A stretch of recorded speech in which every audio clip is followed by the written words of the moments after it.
Piali no chime toicniwa tohuampoyowa amansi ti yolpaki pampa titztoque case güey tlamachtique tlanani yolpaki pampa niquemayana niquihliaya nochime no huampoyowa tlen nohkia itztoque nicani ma tihnotzaka ni güey temachtiquetl.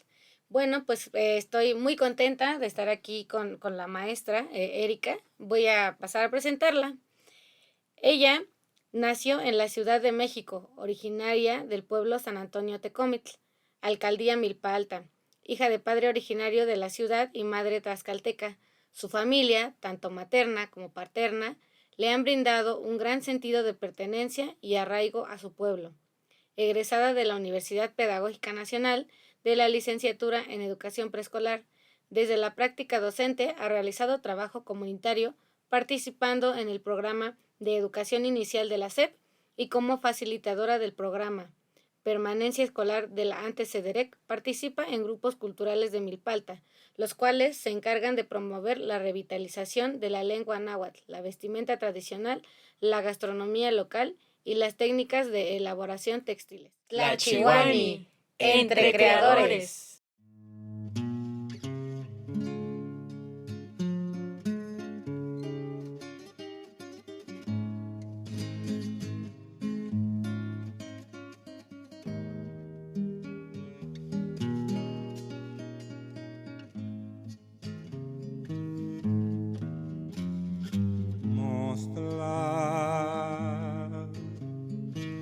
Que manejo a tunión mikis, amo kananshimo kueso,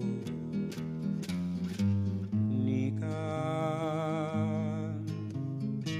oksepanikan niongualas, cual tzinguitzitzili ni mocuepas, sihuatzin,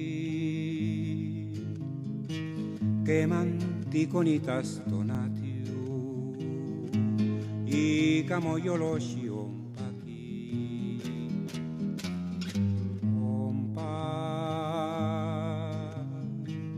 ompanilletos guantotatzi cual sin tlahuilini mitzmacas cual sin tlahuilini mitzmacas.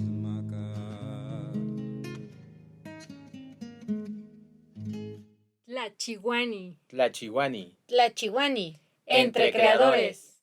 Ella es Erika Patricia Ramos y Tlaxcamati Pampatihualahquinohuampo. Tlazocamati.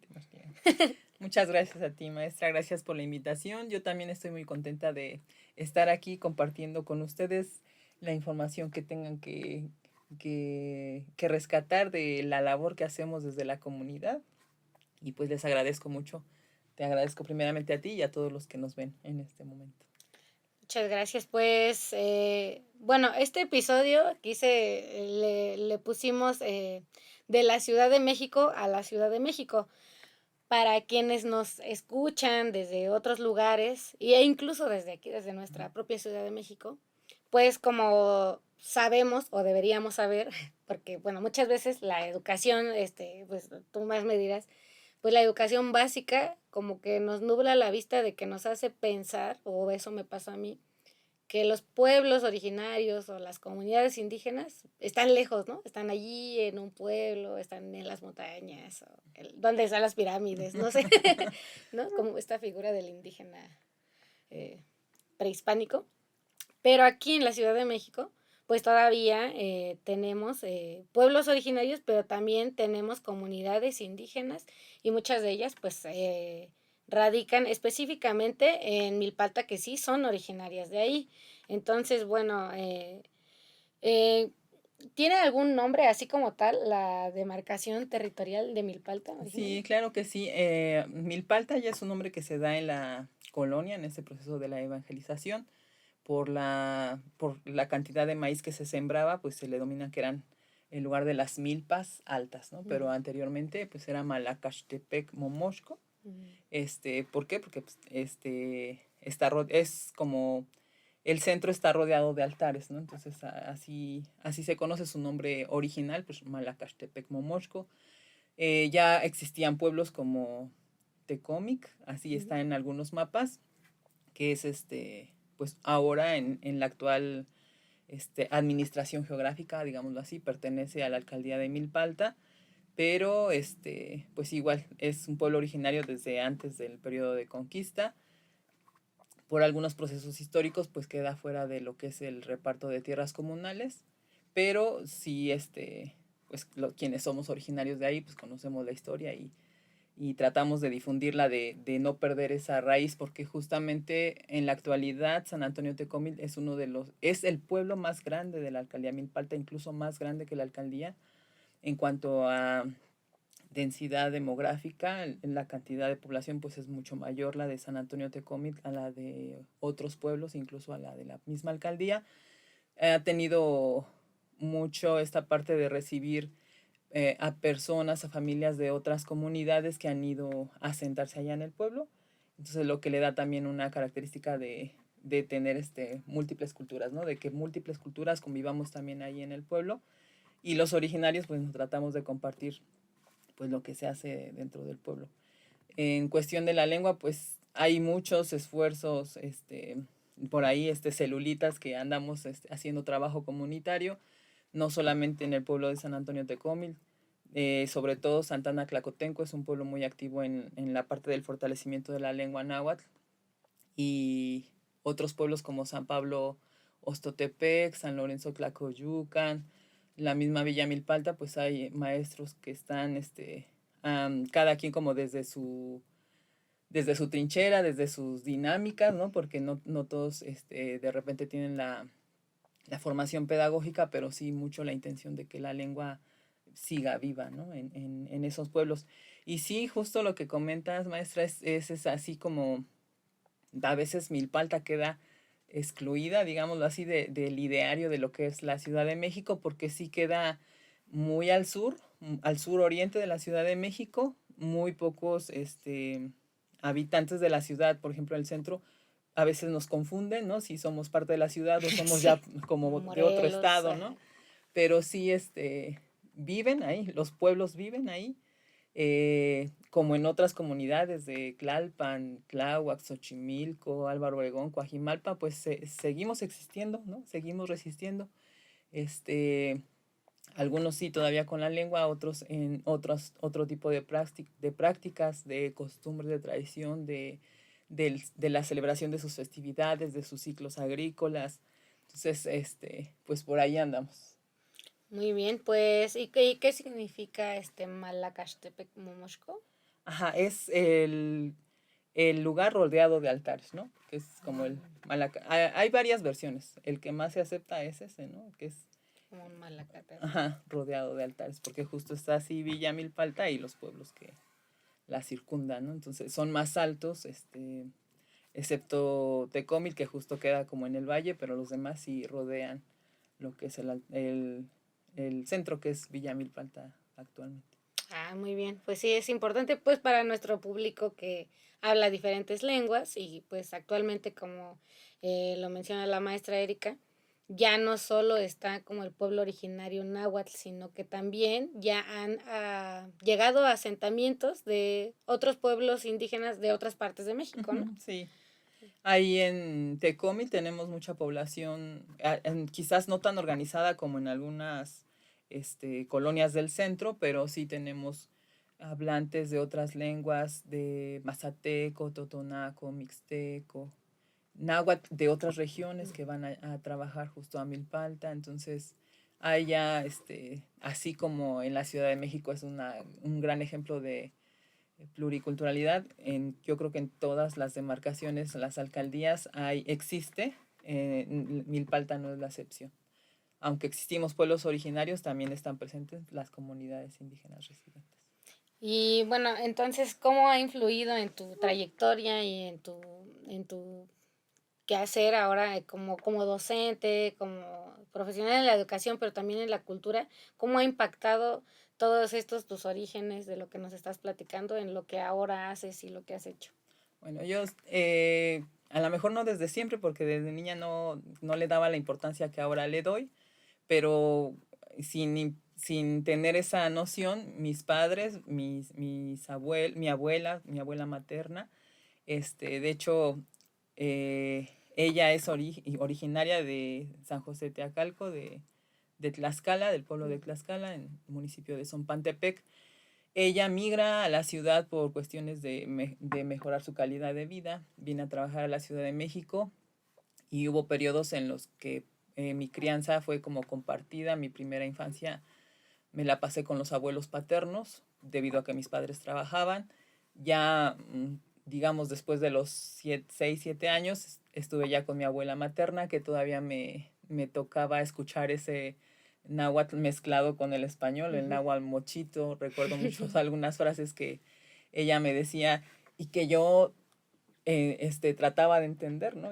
Ya grande las traducí, no, pues te decía más bonito, ¿no? Porque me acuerdo que me decía, mira, nada más me son tetuda, o sea, greñuda. Yo sí le entendía que me decía greñuda. Cuando me lo tradujeron era que mis cabellos parecían el metzal del maguey, ¿no? Entonces sí estaba muy greñuda, muy despeinada. Entonces eran poquitas las frases, aparte de como reafirmar las cosas que hacía bien, ashkankem, o sea, muy bien mi niña, o cosas así, que después, o sea, me lo dieron quizás ellos sin pensar si me servía o no, o sea, Sí, me lo como dieron. sin un propósito, Ajá, ¿no? Pues sin un normal. propósito.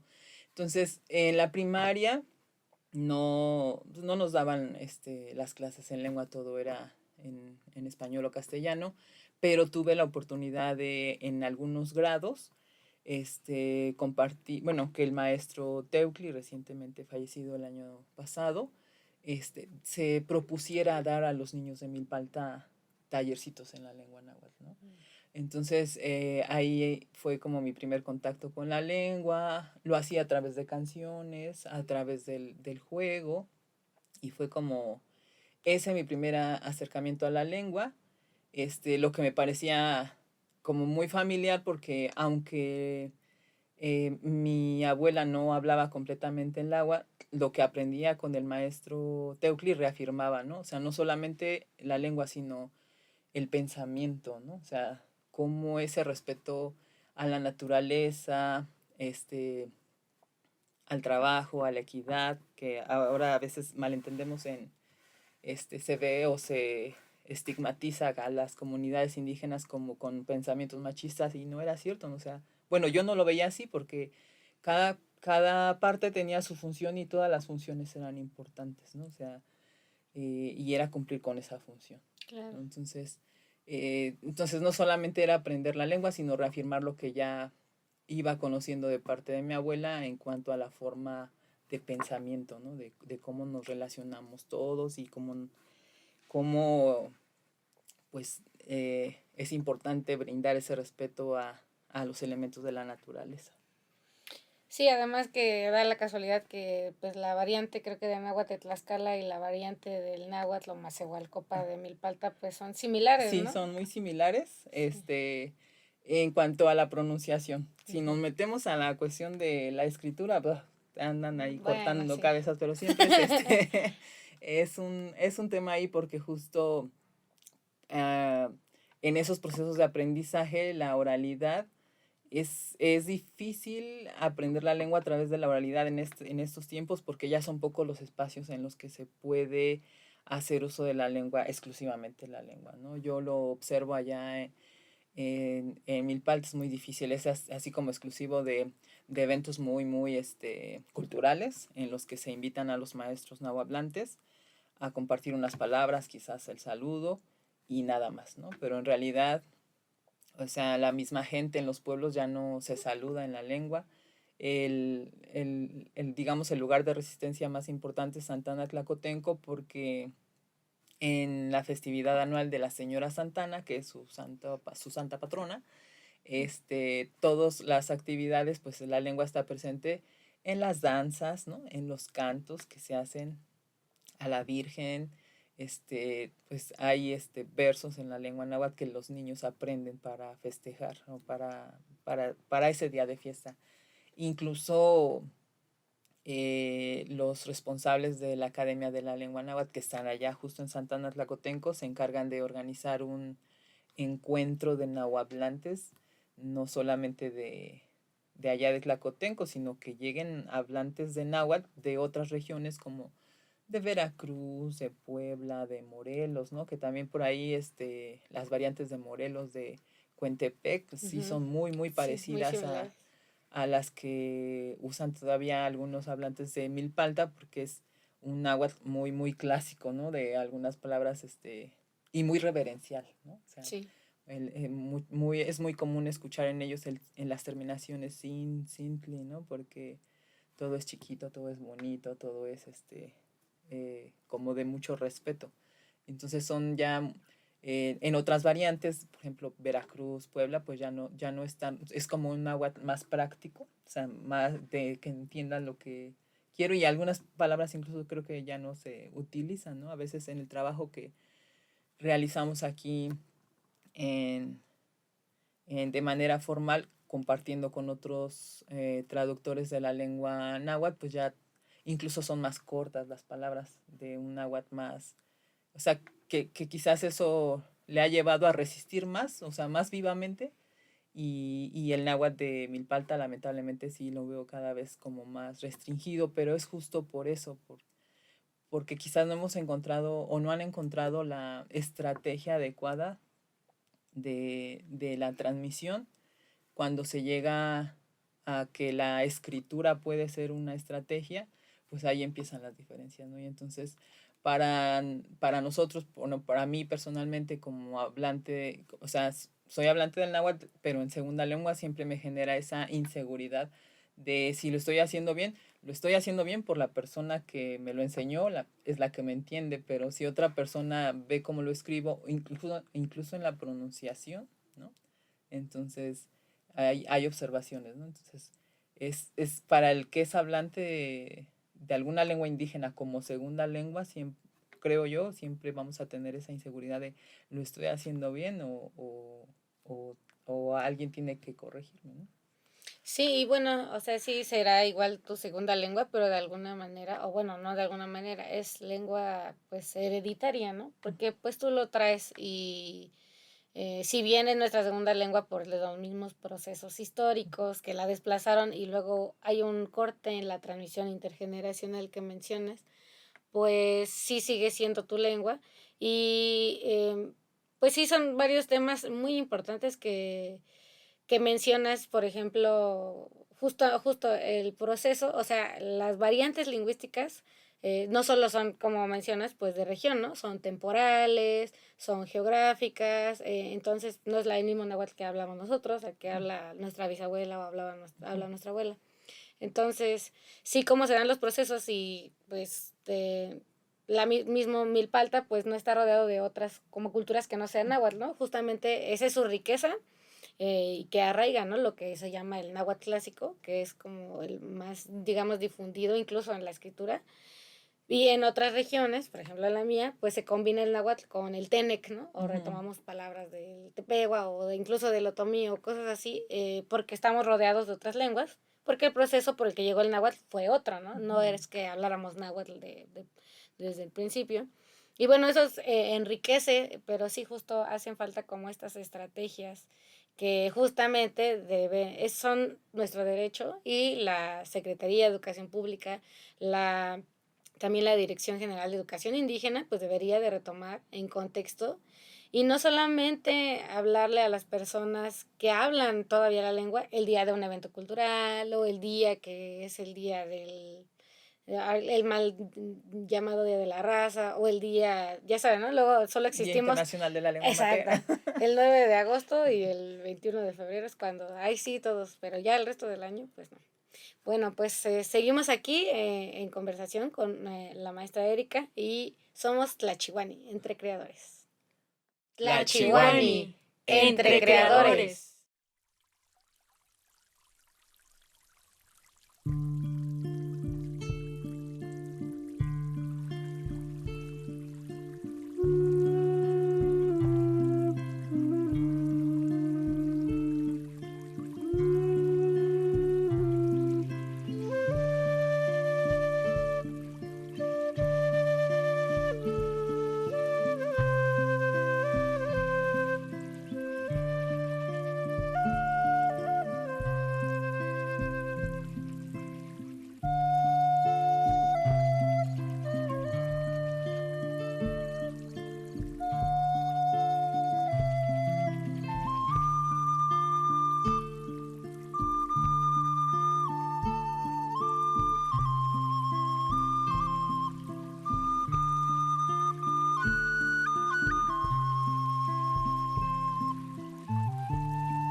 Shkochi konet ya no kuikatiaya Panchos Joshua kiman agua koti Iwan shokalti ipan ikshiwan Shkochi kwalian Yahweh kawaleu manwagnenetika Ipanteme oyolik senatoyat Yaumiyu iktikat Shkochi kwalian Maria sawen sing mokoneu Ikoniu tonal sintli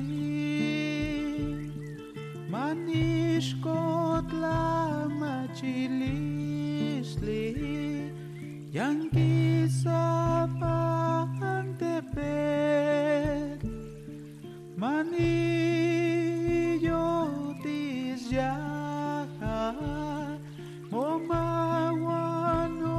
nekilis Kwaliat ishinashkalpan Moyesho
Mote posawayul motlawelo selot Iwekawin motlatat kakta Kostoyan planestil ishkopa Shkochi kwalian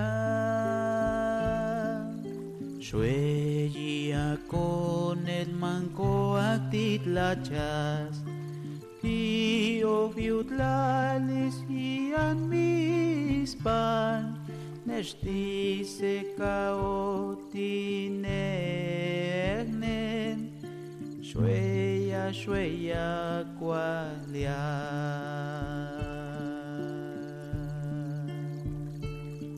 Inkalpang mo pampayoltias Ikwak yameye koke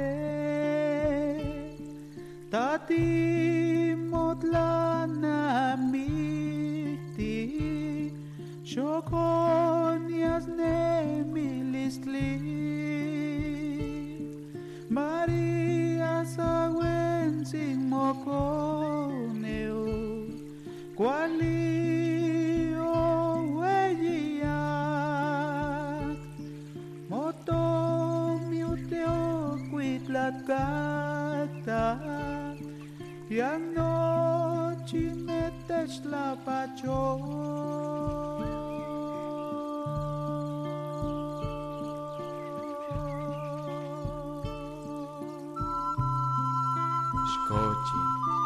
Shkochi konet Yang no kuikatiaya Ipancho Yoshuaki Managuacoti Iwan Shokalti Ipanishiwan Shkochi Kwalia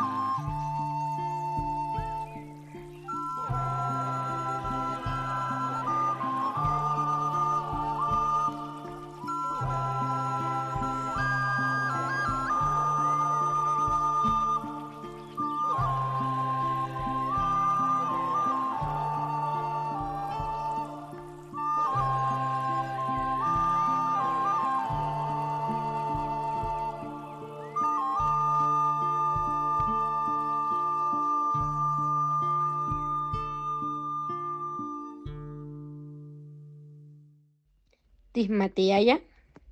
México se caracteriza por tener una gran expresión de arte popular.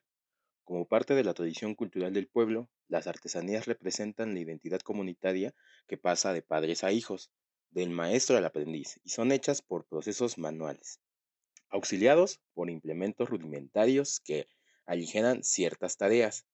Generalmente, la materia prima es obtenida en la región donde habita el artesano, y esto hace que los productos tengan una identidad regional propia, la cual permite crear formas y diseños decorativos particulares que los distingue de otros, siendo estos tan singulares que difieren marcadamente de lo que se produce en la región vecina más cercana.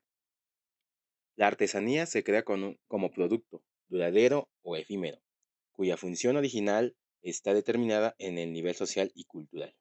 Sus usos se destinan dependiendo de las necesidades que cubre, tales como el doméstico, religioso o ceremonial, ornamental, recreativo o bien como implemento de trabajo.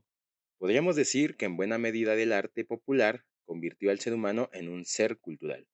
Las acciones diversas implicadas en la cultura aseguraron en primera instancia dar respuesta a necesidades básicas y permitieron producir lo que no se encontraba tal cual en la naturaleza. Cada máscara, olla bruñida, sombrero o petate tiene una función y resuelve las necesidades materiales, espirituales y recreativas del vivir diario individual y colectivo. Fuentes: Rubín de la Borbolla, Distrito Federal, 1979. El universo de las artesanías. Centro Interamericano de Artesanías y Arte Popular, CIDAP. Boletín de Información.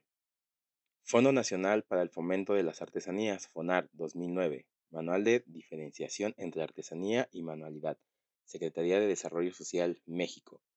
Rubín de la Borbolla, Distrito Federal, 1950. Arte Popular Mexicano, Universidad Autónoma de Nuevo León, México. Tlachihuani. Tlachihuani. Tlachihuani. Entre creadores. Titztoque Hianica, Toguampoyowa. Seguimos aquí, entre creadores, entre creadoras. Y bueno, es para mí, pues, como educadora, específicamente de la UPN, pues, somos tocayas de escuela. Tocayas de escuela, claro que sí. Pues para mí siempre es un gusto y una lucha muy silenciosa que tiene muchos ámbitos, la educación, específicamente la educación indígena. Y pues a partir de esto este legado que tienes, de lo que vas viendo a través también de tu proceso de crecimiento, ¿no? Porque justo luego uno se arraiga que es de uno, ¿no? Ya de grande dice, es que yo si hubiera, a mí me pasó, ¿no? Como que un tiempo pues como que no era tan importante, pero justamente la escuela hace que no peles lo que tienes a un lado de ti, que es muy rico, ¿no? Pero, ¿cómo fue o sea, el paso de todo este proceso que tienes con la lengua y la cultura a decir, o formarte como educadora o como, pues sí, en este ámbito de la pedagogía? Muy bien, pues fue un poco el orden de los factores no altera el producto, Sí. porque justo quien como que me acercó a formarme como pedagoga fue la labor que realicé en la comunidad. Yo primero fui educadora comunitaria, anteriormente se manejaba el programa de educación inicial. Era un programa que estaba financiado por la UNICEF, era una partida de presupuesto que recibía México, una partida internacional, y se repartía en todos los estados, incluso en la Ciudad de México, a los educadores comunitarios que hacían el trabajo voluntariamente, éramos voluntarias del programa. Sí. Y había diferentes modalidades. La modalidad en la que yo estaba justo era la no escolarizada, lo que quería decir que no teníamos escuelas. Los espacios los gestionábamos en la comunidad. Entonces eso me permitió el acercamiento a realizar esa labor, primero a partir de capacitaciones y ya después de una formación más profesional, ingresando a la Universidad Pedagógica Nacional y formándome justo en esta carrera de la licenciatura en educación preescolar, porque lo que yo atendía pues era la educación inicial y abarcaba, ¿no? Esa formación de la educación preescolar abarcaba lo que era la educación inicial, el desarrollo del niño desde la gestación hasta pues los 6 años de su proceso escolar. Entonces eso fue, ¿no? O sea, primero fui voluntaria comunitaria, educadora comunitaria, después ingreso a la Universidad Pedagógica Nacional y me formo justo en esa carrera.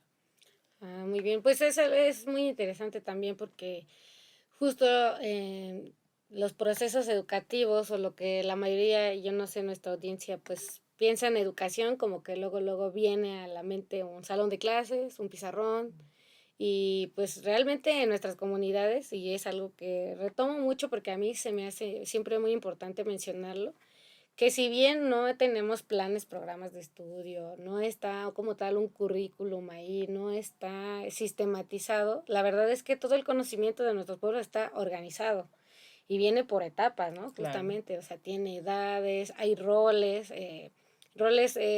no sé, pues también en este ámbito que decías hace rato del machismo, pues también están estas cuestiones que quieren hablar de un feminismo, pero sin ver lo que pasa, ¿no? Dentro de nuestras comunidades, que es Ujú. como nosotros y nosotras tenemos actividades dentro del hogar que abarcan esto, mientras el otro género hace esto y el otro y se complementan, ¿no? No somos uno sin el otro, No. no es como que seamos solo las mujeres como muchas veces se ven, o el hombre sobre la mujer como se ve.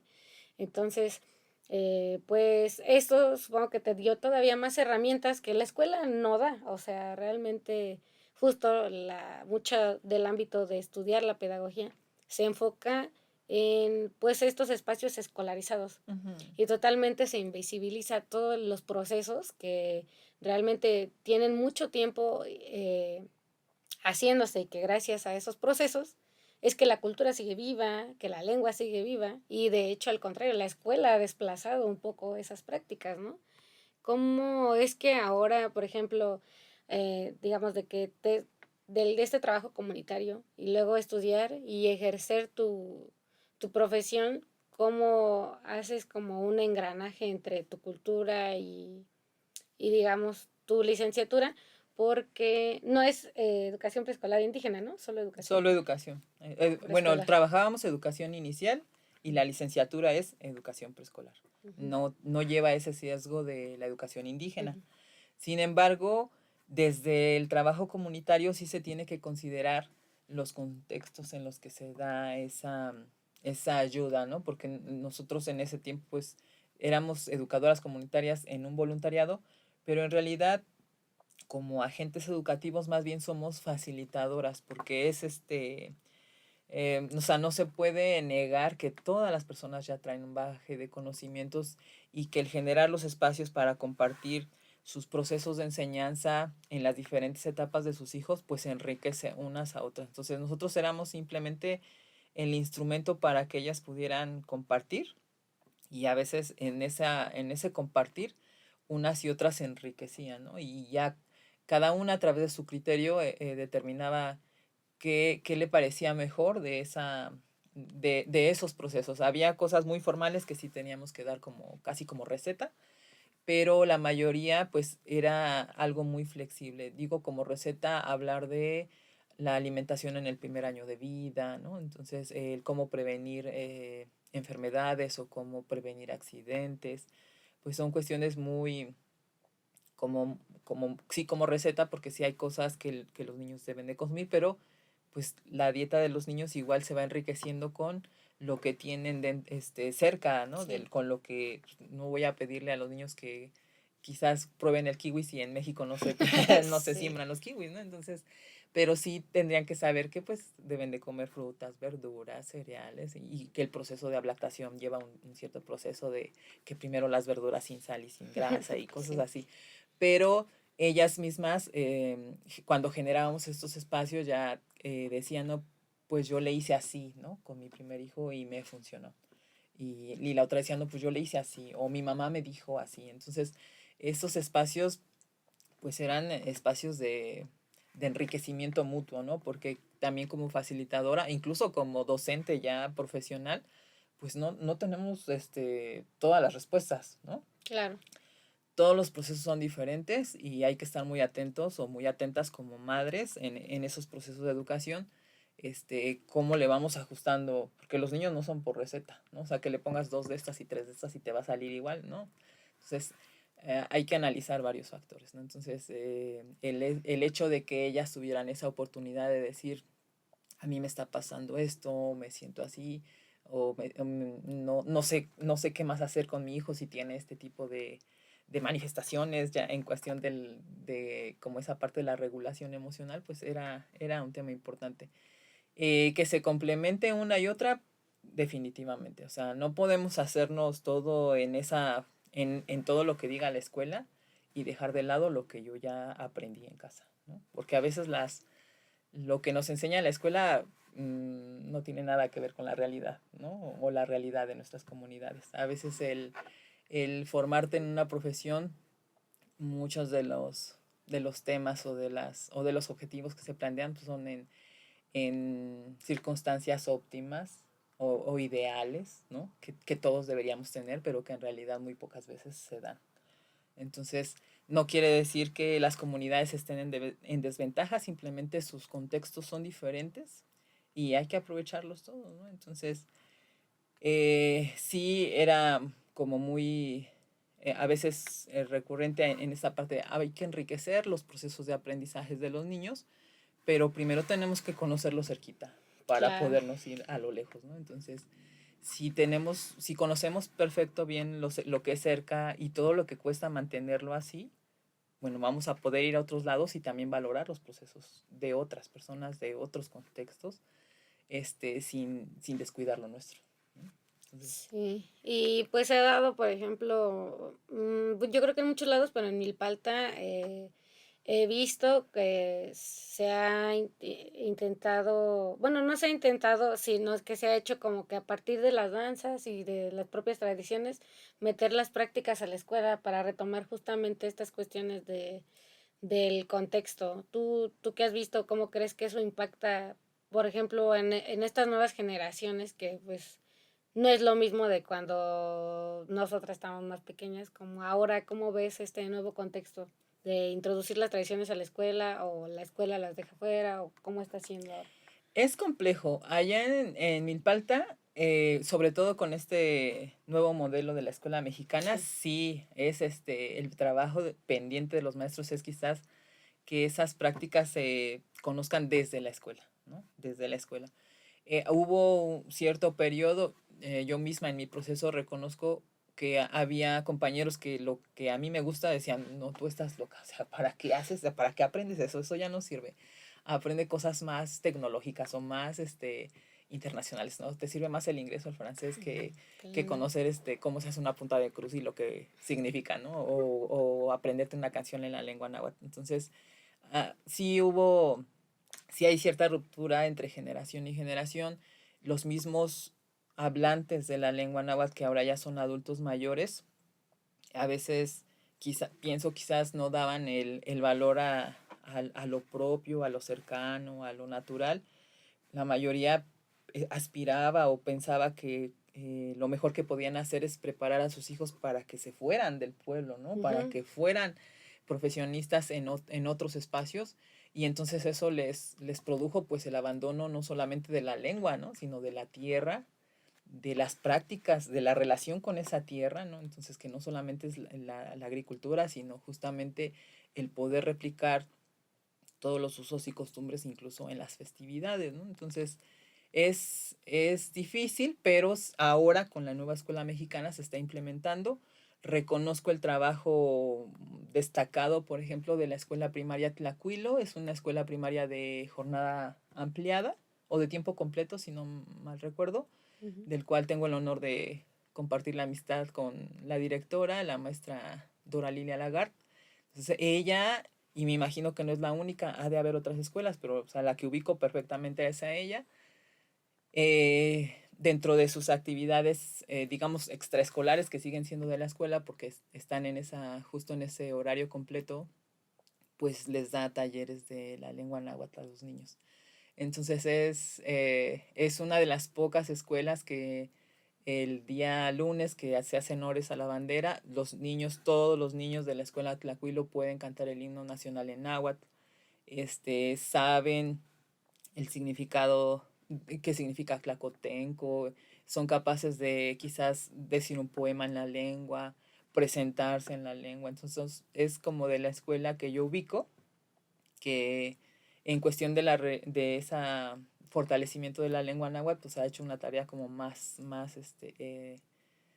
determinante, o sea, están muy interesados en que la lengua viva a través de los niños. Y obviamente, pues, que cada vez que se los permiten, pues los niños puedan portar su vestimenta, ¿no? Entonces, que puedan compartir las prácticas que hacen en su comunidad, dentro de la escuela. Entonces, eso no solamente va a fortalecer su identidad, como a mí en algún momento mis padres y mis abuelos lo hicieron de manera casi inconsciente, pero, o sea, Ujú. digo, eran como semillitas que tiraban ahí en la tierra, no sabían si iban a brotar o no. eh, y que en el caso de la escuela Tlacuilo, pues lo están haciendo así con un objetivo específico. No sabemos, la misma maestra, la directora me ha comentado, yo ya sembré, ¿no? Si pega, qué bien, y si no, que se acuerden que aquí aprendieron eso, ¿no? Entonces es importante. Eh, Como docente, pues yo misma tengo tareas pendientes, quizás a esta parte de dedicarme al trabajo, pues también me roba tiempo al estar con mi comunidad y quizás compartir más, sobre todo con los niños que son como los que inician con esta formación, ¿no? Así como lo hizo mi abuela, quizás haya niños que necesiten que ahí les vayan tirando algunas semillitas, no solamente de la lengua, sino de las prácticas de la comunidad, las prácticas estas de las técnicas ancestrales de lo que hay en la comunidad. Claro, y también es un llamado a que, bueno, ahora sí que como docentes luego, em, pues todo recae en el docente, ¿no? Cada que hay una nueva reforma educativa es como el docente casi casi ya lo sabe y lo va a hacer. Y no, tiene que haber todo un trabajo porque pues cada docente como personas tenemos procesos personales que nos llevan a educar de cierta manera por más herramientas que tengamos, ¿no?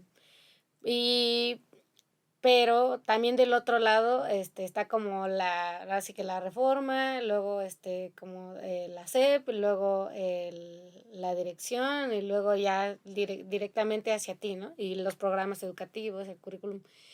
Em, pero también es importante también, y les invito a las y los que nos ven, también a que desde la familia, ¿no? Si en específico, en este caso de esta escuela, que les están dando un contenido, si la familia, padres, madres, el mismo entorno no refuerza esos saberes que la escuela está dándoles la importancia que debe, pues también influye en que el niño o la niña después pues diga, bueno, pues es que esto pues no tiene realmente Ujú. un peso si aquí me están diciendo que no, ¿no? O sea, aquí me están enseñando una náhuatl y llego a mi casa y me dicen que pues esto ya no, que para qué sirve.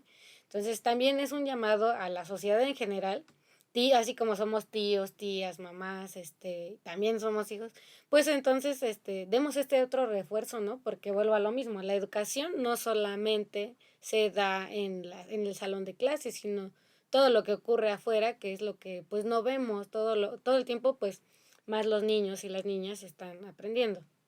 Y bueno, ¿cómo es que crees que en la Ciudad de México, la, pues el que tenga un pueblo originario todavía, siendo que es una ciudad pues, cosmopolita, ya pues de grandes avances, entre comillas, porque en unas cosas como que no, pero ¿cómo es el impacto o tú cómo ves esta visión de que tenemos muchos pueblos, pero específicamente tenemos un pueblo originario aquí en nuestra misma Ciudad de México?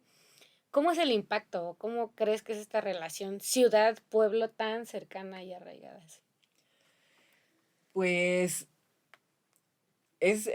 digo, no sé si sea precisamente un choque, pero sí a veces pareciera que somos como harina de otro costal. Este, o sea, finalmente somos de la ciudad y como parte de la ciudad, pues tenemos el beneficio de muchas cosas que se dan en la ciudad. El hecho de estar tan lejos del centro, pues nos excluye de otras tantas, Sí, claro. pero creo que a veces es esa parte de equilibrar, ¿no? Somos muy ricos, seguimos siendo muy ricos en las cuestiones eh, naturales, ¿no? O sea, todavía hay lugares en los que se puede sembrar, lugares en los que puedes caminar, que puedes caminar entre árboles, respirar aires, ver a los animales del campo. O sea, es una riqueza que a veces no se valora monetariamente, digamos. ¿Por qué? Porque carecemos de hospitales, porque no tenemos quizás las escuelas suficientes. La mayoría de los pueblos sí tienen nivel secundaria, pero muy pocos tienen la media superior, ¿no? Sí, o universidad, ¿no? Universidades no tenemos, a menos que sean a distancia, ¿no? Sí.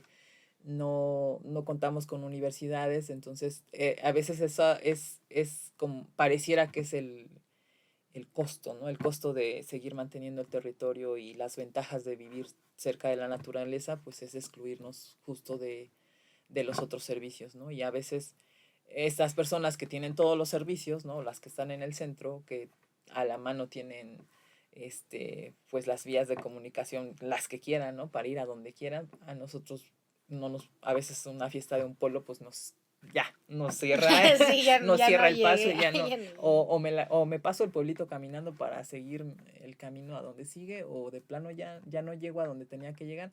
Entonces eso es pensando en una cuestión laboral, pero ya en una cuestión, digo, de una emergencia de salud, pues sí estamos muy, muy, muy apartados de tener otro tipo de ventajas, ¿no? O derechos de acceso a la salud y a otros. Sí, pues es muy importante y creo que en casi todos los pueblos y comunidades indígenas, pues es el lamentable costo, pero también la irresponsabilidad del Estado para no cumplir con sus obligaciones, ¿no? Y aquí entra todo, o sea, no hay universidades, y las universidades que luego hay son para computación, técnico de no sé qué, o sea, como justamente carreras que no tienen nada que ver con el contexto del que vienes formando a los niños. ¿Para qué los formas? Para que se vayan, ¿no? O sea, termina siendo esa misma réplica de, pues sí, de un cierto desplazamiento forzado a través de la educación y de los servicios que son básicos, ¿no? La salud, el transporte, y que es algo que justo, pues en esta gran ciudad, a quienes nos miren y no vivan aquí, pues sí, es muy grande y pues justamente de Milpalta para acá, ¿cuánto tiempo se hace? 2 horas y cachito, si es que algo Sin se tráfico, ¿no? atraviesa. Así un Sí. día normal, tranquilo, sí, Sí, son 2 sí. horas. Entonces, pues les invitamos a quienes no conozcan, pues también que se den una vuelta a Milpalta, a echarse unos elotes, un rico pulque, pues tantas fiestas que tienen. A mí creo que alguna vez me tocó cuando era pues adolescente con mi hermana ir a una de estas fiestas en Santana, Tlacotenco, que era de la lengua náhuatl. Ya de ahí pues fue para mí como de, ay, ¿y esto es la Ciudad de México? Todavía. Sí, todavía es. Todavía es la ciudad de Todavía. Bueno, pues seguimos aquí en Tlachihuani entre creadores. Tlachihuani entre creadores.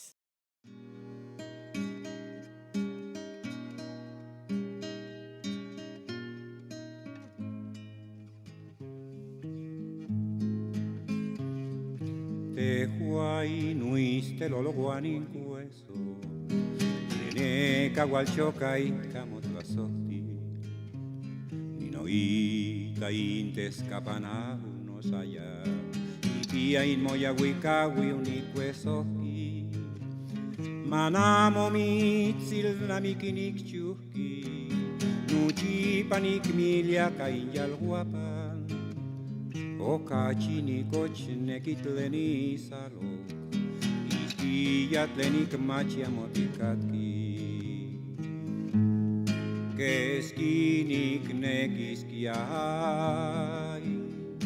Matine mihki Mamuiste lolo guan Aik motzakuake Guan manikim tlachiaskai Atlamik tlasohtili Gual namikilo Ashkano sonimante Juanicas Inikniki tlasohmialo Miek nikuesohki kamateipan Kaninon tunalia monium paki Ahmalnek nikpiasewik nomilia ya de no cachi catehuatzi ni cuelchuki Istlatla yo wax yo ya nik nemi neneukin momik ja ni se joya tehuat las ojilite chinikpia y no cachi Acapulco ignomiliali que esquinik nekiskiai matine mihki mamuiste lologuan aik motzakuake guan manikin tlachiaska tlamit tlasohtili gual namikilo ashkanos soniman tepanicas inikniki tlasohmialo la la la la la la la la la la la la la la la la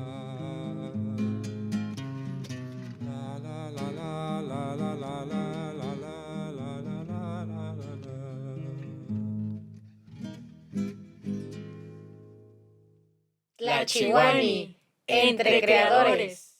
En la tierra donde el Teutli resguarda las montañas de Milpalta, nació un hombre cuya voz y palabra continúan dando vida al náhuatl, Librado Silva Galeana. Oriundo de Santana Tlacotenco, vio la luz un 17 de agosto de 1942 y desde entonces su vida fue un puente entre los saberes ancestrales y el pensamiento contemporáneo. Hijo de campesinos, Gregorio Silva Cervantes y Margarita Galeana Martínez, Librado aprendió desde muy pequeño el valor de la tierra y de la lengua que nombra el mundo. Fue maestro, editor, investigador y escritor, pero sobre todo un defensor incansable de la palabra antigua. Dominó el náhuatl, el español, el inglés y hasta el japonés, y en cada idioma buscó tender puentes de entendimiento. Colaboró durante décadas con el doctor Miguel León Portilla, participando en traducciones fundamentales como La leyenda de los soles y los Huehuetlactoli, textos que preservan la voz de los antiguos náhuatl. Con sus coterráneos impulsó los encuentros nacionales de nahuablantes, espacios donde dialogaban las lenguas originarias del país y donde el náhuatl volvía a escucharse con orgullo como eco de los abuelos. Su labor no solo fue académica, fue también comunitaria, cotidiana, viva. Junto a su esposa, Elpidia Elena Cruz Díaz, escribió el recetario náhuatl de Milpalta, donde la cocina se vuelve memoria y resistencia. Y en obras como Testimonios de la antigua palabra o flor y canto de los antiguos mexicanos, Librado devolvió a su pueblo el orgullo de su lengua y su historia. El profesor Librado Silva Galeana partió el 29 de abril de 2014, pero su palabra sigue latiendo entre los caminos, los hongos, las hierbas y los cantos de Milpalta. Porque mientras el náhuatl se escuche, su voz seguirá viva, recordándonos que la lengua es también corazón, memoria y futuro. Tlachihuani. Tlachihuani. Tlachihuani, Entre creadores. Tohuampoyowa, Tihualasquegia, Titztoquenica, Guayato, Guampo, Erika, Guayani, Güey, Temachtisquetl, Tlenikixmati Pampa Amansi, Tequiti Nicani Pansepi, ya Tlastolcuepa, Guantepalehuianosquia, Nopano, Amansi Titlatlanice, Tlachquequichihua, Nopano. Entonces, como les estaba diciendo, pues de toda esta reflexión que hemos estado haciendo, pues actualmente la maestra se dedica, está en el área de facilitadores y facilitadoras de la lengua, ¿no? En esta área, ¿cuál es tu papel ahorita? ¿Cómo te desempeñas en ese momento? Pertenezco, bueno, el programa en el cual ahorita estoy laborando es un programa que pertenece al área de la Subdirección de Lenguas Indígenas. El programa se llama Bienestar para Pueblos y Comunidades Indígenas 2025. Tiene distintas modalidades. Yo estoy en una de ellas, que es justo la modalidad de los servicios de interpretación y traducción como coordinadora de facilitadores hablantes de lenguas. En este año contamos con 10 facilitadores, 10 lenguas diferentes, y somos 2 coordinadoras las que estamos ahí como dirigiendo, coordinando los trabajos que hacen los facilitadores, tanto en los trabajos de traducción como en los trabajos de interpretación, así como también en la participación a los eventos en los que se promueve la visibilización de las lenguas indígenas. Entonces, Es mi primera vez, es mi primera vez en esa área. Am, Anteriormente, de hecho, desde que estaba CEDEREC, pues había laborado en diferentes áreas, teniendo diferentes tareas, más como de la cuestión justo de facilitador educativo con esta perspectiva intercultural.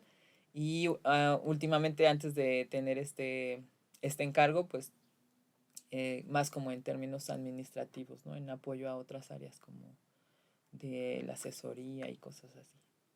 Y por ejemplo, en el ámbito, o sea, se supone este programa pues responde a justamente los derechos que tenemos como pueblos y comunidades residentes en la Ciudad de México a tener estos servicios de educación, de salud, de justicia, culturales en nuestras lenguas y culturas, valga la redundancia. Eh, he sabido que hay como más cuestiones como del ámbito jurídico, ¿no? O cuestiones del ámbito de salud, pero en mi experiencia en el ámbito de la educación, no, no hay como tanta acercamiento a, por ejemplo, el papel que jugaría un traductor o una traductora intérprete en el ámbito educativo, ¿no? ¿Qué tanto has visto así de estos diferentes ámbitos que solicitan? ¿Cómo ha sido, o si hay o no hay una participación o un llamado desde el ámbito de la educación? Mm, En nuestra modalidad, no, propiamente no. El programa tiene otra modalidad que se encarga de la promoción de lenguas indígenas. Es también una modalidad, digamos, de reciente creación. Se arrancó este año con esa modalidad. La tarea de esos facilitadores, que no son 10, ahí son 24 facilitadores. De esos 24, no tengo la cifra exacta, pero casi la mitad son hablantes de lengua náhuatl porque por indicaciones de la jefa de gobierno es justamente que la lengua náhuatl, que es como la lengua de la ciudad, pues se promoviera en muchos espacios, ¿no? Entonces ellos sí están llevando a cabo esa parte del acercamiento de las lenguas indígenas a los espacios educativos. Se gestiona con las escuelas, quien quiera tener el servicio para que brinde las facilidades y los maestros puedan entrar con los niños que se considera como la población cautiva porque pues, ellos tienen que ir a la escuela, ¿no? Entonces están promoviendo las lenguas indígenas desde el programa, pero en esa modalidad. En la modalidad de nosotros de servicios de interpretación y traducción, generalmente no nos llegan peticiones de como en el ámbito educativo, a menos que sean que nos soliciten traducciones porque a veces quieren pintar algo en un mural de la escuela y entonces nos piden una traducción de algunas frases históricas de algún personaje de México, pero no, son los menos, ¿no? Yo recuerdo que anteriormente en CEDEREC se hablaba mucho del caso de Miranda, que era hablante, si no mal recuerdo, de la lengua chinanteca, preescolar monolingüe, ¿no? Que era un caso de éxito en ese tiempo para la CEDEREC, pero justamente ese tipo de niños que migran a la ciudad, que no hablan el español en sus primeros procesos de aprendizaje, pues sí deberían, entre comillas, deberían, porque pues es algo a veces inviable, ¿no? Inviable porque pues no habemos o no hay la cantidad de intérpretes Que atiendan que atiendan esos casos, ¿no? casos de los niños monolingües que migran a la ciudad. Son niños que generalmente se enfrentan solos a una educación castellanizada, que sufren mucha violencia o discriminación, rechazo, porque no comprenden la lengua que todos dominan y no pueden expresar cómo se sienten o si lo entienden o no. Entonces van así, ¿no? Como en ese proceso, o sea, de por sí la educación, o sea, entrar a una escuela para cualquier niño es un proceso de adaptación.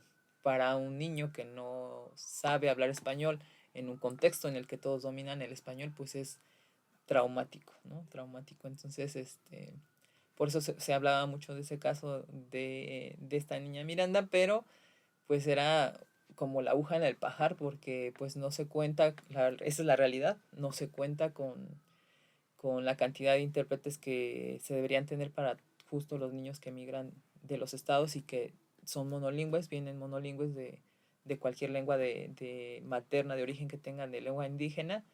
Entonces, y muy pocos son los padres, o de hecho muy pocos son las personas en general, incluso las personas profesionales que tienen conocimiento de que las personas tenemos derechos lingüísticos, ¿no? O sea, es muy pocas las personas que lo saben, ¿no? O sea, me ha tocado difundir el programa en espacios de gobierno, incluso gente del gobierno dice, ¿a poco? Y sí, Y y eso sí nos puedes existe. ayudar a traducir, así, cosas así de que, bueno, no lo ven como un derecho, no lo ven como algo necesario y Sí. lo es, o sea, sin duda lo es.